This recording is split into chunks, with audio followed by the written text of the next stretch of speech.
નમસ્કાર.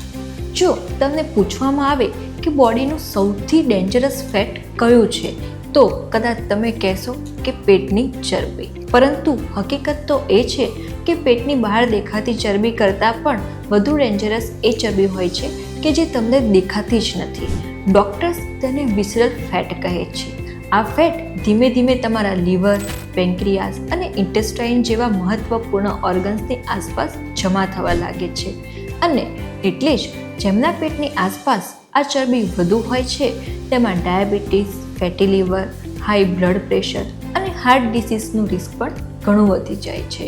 તો સૌથી આશ્ચર્યની વાત તો એ છે કે જ્યારે કોઈ વ્યક્તિ વેટ લોસની શરૂઆત કરે છે ત્યારે બોડીના ઘણા ભાગોની ચરબી ઓછી થવા લાગે છે, પણ પેટની ચરબી સૌથી અંતિમમાં ઓછી થાય છે. તો આખરે આવું કેમ? કેમ કે વિસરલ ફેટ એક દિવસમાં કે એક મહિનામાં નથી બનતું. આ વર્ષો સુધી ચાલતી અનહેલ્ધી લાઈફસ્ટાઈલનું પરિણામ છે. એટલે તેને ઓછું કરવા માટે પણ બોડીને રોજ સાચા સિગ્નલ આપવા જરૂરી હોય છે. અને પહેલો સિગ્નલ સ્ટાર્ટ થાય છે એક ખૂબ જ સરળ આદતથી, અને એ છે પાણી. ઘણા લોકો ભૂખ અને તરસ વચ્ચેનો ફરક જ સમજી શકતા નથી.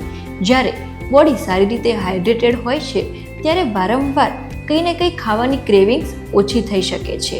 આનાથી અનનેસેસરી સ્નીકિંગ્સ ઓછું થાય છે અને ધીમે ધીમે કેલરીઝ ઇન્ટેક પણ કંટ્રોલમાં આવવા લાગે છે.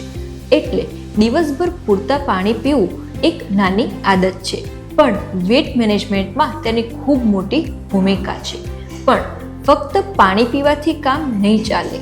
જો રોજની ડાયટમાં cold drinks, sweets, pastries, chocolates, biscuits અને બીજા શુગરી ફૂડ્સ ભરપૂર હશે તો બોડીને સતત એક્સ્ટ્રા કેલરીઝ મળતી રહેશે. અને આ ફૂડ્સમાં ફક્ત શુગર જ નથી હોતી, ઘણીવાર અનહેલ્ધી ફેટ્સ પણ હોય છે. અને જ્યારે બોડી આ કેલરીઝને તરત વાપરી શકતી નથી ત્યારે ધીમે ધીમે આ એનર્જી ફેટના રૂપમાં સ્ટોર થવા લાગે છે. એટલે વિસરલ ફેટ ઓછું કરવું હોય તો સૌથી પહેલાં શુગરી અને અલ્ટ્રા પ્રોસેસ ફૂડ્સ ઓછા કરવા ખૂબ જરૂરી છે. હવે સવાલ એ આવે છે કે જો મીઠું ઓછું કરી દીધું તો પેટ ભરાશે શેનાથી? તો અહીંયાથી પ્રોટીનની ભૂમિકા સ્ટાર્ટ થાય છે, જેમ કે દાળ, ચણા, રાજમા, સ્પ્રાઉટ્સ, દહીં અને જે નોનવેજ ખાતા હોય એમના માટે ઈંડા અથવા બીજા પ્રોટીન રીચ ફૂડ્સ પેટને લાંબા સમય સુધી ભરેલું હોય એવી ફિલિંગ્સ આપે છે. એટલે વારંવાર ભૂખ લાગતી નથી અને ઓવર ઇટિંગની આદત ધીમે ધીમે ઓછી થવા લાગે છે. સાથે સાથે પ્રોટીન મસલ્સને પણ સપોર્ટ કરે છે, અને જેટલા હેલ્ધી મસલ્સ હશે એટલું મેટાબોલિઝમ પણ વધુ સારી રીતે કામ કરશે. પણ ફક્ત પ્રોટીનથી પણ કામ નથી ચાલતું. તમે કયા પ્રકારના કાર્બોહાઈડ્રેટ્સ ખાઓ છો એ પણ એટલું જ મહત્વપૂર્ણ છે. જો રોજના ડાયટમાં મેંદો, વ્હાઈટ બ્રેડ અને રિફાઇન્ડ સ્નેક્સ વધુ હશે તો બ્લડ શુગર ઝડપથી વધશે અને ભૂખ પણ જલ્દી પાછી આવી જશે. જ્યારે ઓટ્સ, દલિયા, બ્રાઉન રાઈસ અને હોલગ્રેન્સમાં ફાઇબર વધુ હોય છે. આ ડાયજેશનને ધીમું કરે છે, પેટને લાંબા સમય સુધી ભરેલું રાખે છે અને વેટ લોસને સસ્ટેનેબલ બનાવે છે.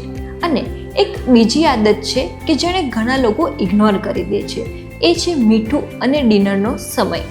વધુ મીઠું બોડીમાં પાણીને રોકી શકે છે કે જેના કારણે બ્લોટિંગ્સનો અનુભવ થઈ શકે છે. અને જો રોજ બહુ મોડા રાત્રે હેવી ડિનર કરવાની આદત હોય તો ઓવર ઇટિંગની સંભાવના પણ વધી જાય છે. એટલે પ્રયત્ન કરો કે ડિનર હલકું જ હોય અને સૂવાના 2 થી 3 કલાક પહેલાં કરી લેવામાં આવે. પણ આ બધું કર્યા પછી પણ જો તમે બિલકુલ એક્ટિવ નથી તો વિસરલ ફેટ ઓછું કરવું મુશ્કેલ બની શકે છે. જો રેગ્યુલર વોકિંગ હોય, સ્ટ્રેન્થ ટ્રેનિંગ હોય અથવા કોઈ પણ ફિઝિકલ એક્ટિવિટી, જ્યારે બોડી રોજ મૂવમેન્ટ કરે છે ત્યારે કેલરીઝ બર્ન થાય છે અને ઇન્સ્યુલિન સેન્સિટિવિટી ઇમ્પ્રૂવ થાય છે અને ધીમે ધીમે બોડી સ્ટોર્ડ ફેટને એનર્જી તરીકે વાપરવાનું સ્ટાર્ટ કરે છે. અને હા, યાદ રાખો કે કોઈ પણ ડિટોક્સ ડ્રિંક, કોઈ ફેટ બર્નર અથવા તો કોઈ એક સ્પેશિયલ એક્સરસાઇઝ એકલી વિસરલ ફેટને ખતમ કરી શકતી નથી. પણ ખરેખરમાં ફરક પડે છે એ નાની નાની આદતોથી કે જે તમે રોજ ફોલો કરો છો, જેમ કે સારું હાઇડ્રેશન, ઓછી sugar, protein rich diet, whole grains, limited મીઠું, સમય પર ડિનર અને રેગ્યુલર ફિઝિકલ એક્ટિવિટી. આ બધી જ આદતો મળીને બોડીને એવા સિગ્નલ્સ આપે છે કે જેનાથી ધીમે ધીમે સૌથી ડેન્જરસ ફેટ પણ ઓછું થવાનું સ્ટાર્ટ થઈ જાય છે. એટલે જો તમે ફક્ત પતલી કમર નહીં પણ હેલ્ધી હાર્ટ, હેલ્ધી લીવર અને હેલ્ધી બોડી ઈચ્છો છો તો ફોકસ ફક્ત વેટ ઓછું કરવા પર ના કરો. તમારી લાઈફસ્ટાઈલને વધુ સારી બનાવો. કેમ કે જ્યારે લાઈફસ્ટાઈલ બદલાય છે ત્યારે ફક્ત પેટ જ નહીં, તમારી આખી જિંદગી બદલવાની સ્ટાર્ટ થઈ જાય છે. ધન્યવાદ.